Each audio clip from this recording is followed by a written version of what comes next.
নমস্কার বন্ধুরা, Sharmistha sweet dreams কিচেনে আপনাদের সবাইকে স্বাগত। আজ আবার আমি চলে এসেছি একটা নতুন রেসিপি নিয়ে। কুমড়ো পাতার মধ্যে মুসুর ডাল দিয়ে পাতুরি, মানে কুমড়ো পাতার পাতুরি।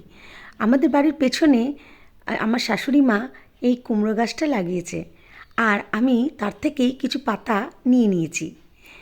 বলে নিয়েছি অবশ্য, কেননা এই মহারাষ্ট্রে কেউই এই পাতার কোনো আইটেম রান্না করে খায় না। আর আমি যেহেতু বাঙালি, তাই কুমড়ো পাতার বড়া, কুমড়ো পাতার মধ্যে পাতুরি, এসব আমাদের তো চলেই আইটেমগুলো, তাই না? চলুন দেখিনি কীভাবে করেছি। প্রথমে আমি জল গরম বসেছি ফ্রাইং প্যানে, তার মধ্যে সামান্য একটু নুন দিয়ে এই পাতাগুলো কিছুক্ষণের জন্যে আমি ফুটিয়ে নিয়েছি। ফুটিয়ে মানে এই নয়, শুধু জলটা গরম করে তার মধ্যে ডুবিয়ে রেখেছি, ঠিক এইভাবে উল্টে পাল্টে। এই দেখুন, পাতাটা শুধু নরম হবে, একদম সেদ্ধ হয়ে যাবে না, কেননা ফোল্ড করতে অসুবিধা হবে, তো তাই পাতাটা একটু নরম করার জন্য নুন দিয়ে উষুম উষুম গরম জলে চুবিয়ে রাখতে হবে।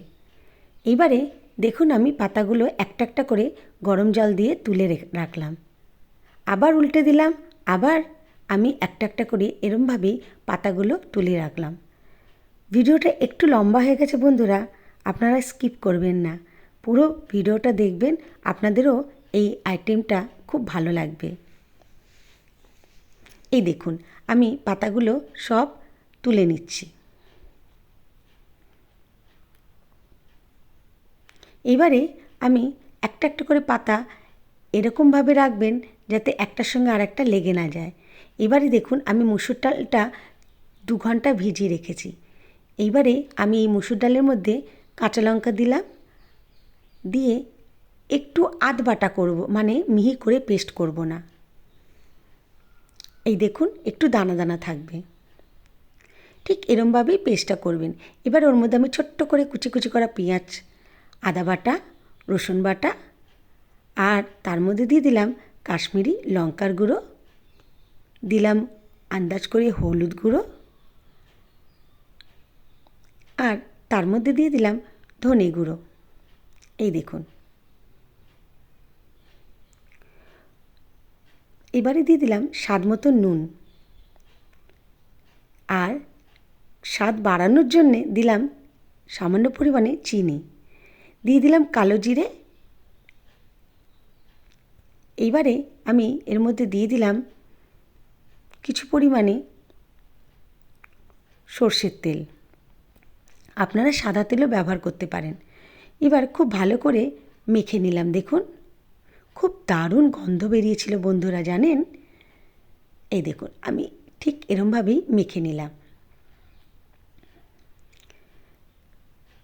কিছুক্ষণ রেখে দেবেন। এইবারে যখন সব ম্যারিনেশনটা খুব ভালো করে হয়ে যাবে, তারপরে আমি একটা একটা করে পাতা নেব। পাতার ওপরের অংশটাতে আমি ম্যারিনেশন করা মুসুর ডালটা, মানে যে মেখে রেখেছিলাম আমি সব কিছু মশলা দিয়ে, সেই মুসুর ডালের অল্প অল্প পরিমাণ আমি পাতার মধ্যে লাগিয়ে দিলাম। মোটা করে দেবেন না, পাতলা করে পাতাটা সব জায়গায় লাগিয়ে দিলাম। এবারে আমি আবার ফোল্ড করে তার মধ্যে আবার একটু লাগিয়ে, আবার আমি অপোজিট সাইডটাতেও দিয়ে আমি লাগিয়ে দিলাম। দেখুন, ঠিক এরমভাবে, যেমন আমরা পার্সেল তৈরি করি, ঠিক সেরমভাবে। এই দেখুন, বড় পাতা বলে একটা, আর যদি ছোট পাতা হয় তাহলে দুটো ব্যবহার করতে পারেন পাশাপাশি করে। ঠিক এরমভাবেই ফোল্ড করবেন, নিচের কোণাটাও একটু ফোল্ড করে দেবেন, তারপরে আবার একটুখানি মুসুর ডালের পেস্ট নিয়ে মাখানোটা নিয়ে তারপরে আবার একটা পাতা ওর উপর জুড়ে দেবেন। ঠিক এরমভাবেই প্রত্যেকটা আমি রেডি করে নিয়েছি। এই দেখুন,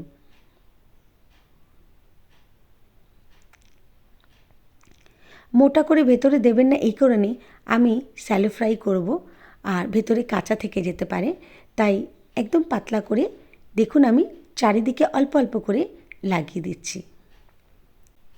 এবার কি একটা একটা করে ফোল্ড করে নিলাম, ওপরে একটুখানি আবার একটুখানি লাগিয়ে দিলাম মুসুর ডালের পেস্টটা, তারপরে এপাশ থেকে আর ওপাশ থেকে ফোল্ডটাকে বন্ধ করে দিলাম, যেমন আমরা পার্সেল তৈরি করি।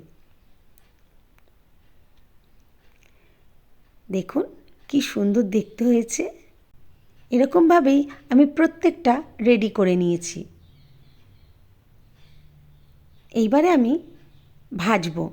আপনারা বেসনের পাতলা ব্যাটার করে এর মধ্যে ডুবিয়ে ভাজতে পারেন, অথবা অল্প তেলের মধ্যে ফ্রাই করতে পারেন বেসন ছাড়া। আমি তো বেসন ছাড়াই করেছি, মানে আমি বেসনের ব্যাটার মধ্যে ডুবিয়ে ভাজিনি। দেখুন অল্প তেল দিয়েছি, তার মধ্যে আমি প্রত্যেকটা পাতুরি ভেজে নিচ্ছি। এটা স্বাস্থ্যকর হয় আর খেতে তো খুবই ভালো হয়েছিল। আপনারা এরম করে নেবেন। দেখুন কোনো রকমভাবে খোলে না, আর একটু শিম আছে ভাজবেন, ভেতরটা দেখবেন আস্তে আস্তে ফুলে যাবে। তারপরে সব ভেতরের যে মশলাটা দিয়েছি আমরা, মুসুর ডালের পুরো মিশ্রণটা সব কিন্তু সিদ্ধ হয়ে যায়। খুব সুন্দর খেতে লাগে, গরম গরম ভাতের সঙ্গে তো দুর্দান্ত যায়। দেখুন ঠিক এইভাবে ভেজে নেবেন। আমার দেখুন ভাজা হয়ে গেছে, কি সুন্দর দেখতে হয়েছে, খেতেও দুর্দান্ত হয় আর খুব সহজ। আর আপনারা বাড়িতে মাছ মাংস ছাড়াই এটা খেয়ে নেবেন চেটেপুটে, এত সুন্দর খেতে হয়। আমি তো রেডি করে নিয়েছি, আপনারাও এরমভাবে পাতুরি রেডি করে নেবেন। মুসুর ডালের পাতুরি কুমড়ো পাতার মধ্যে।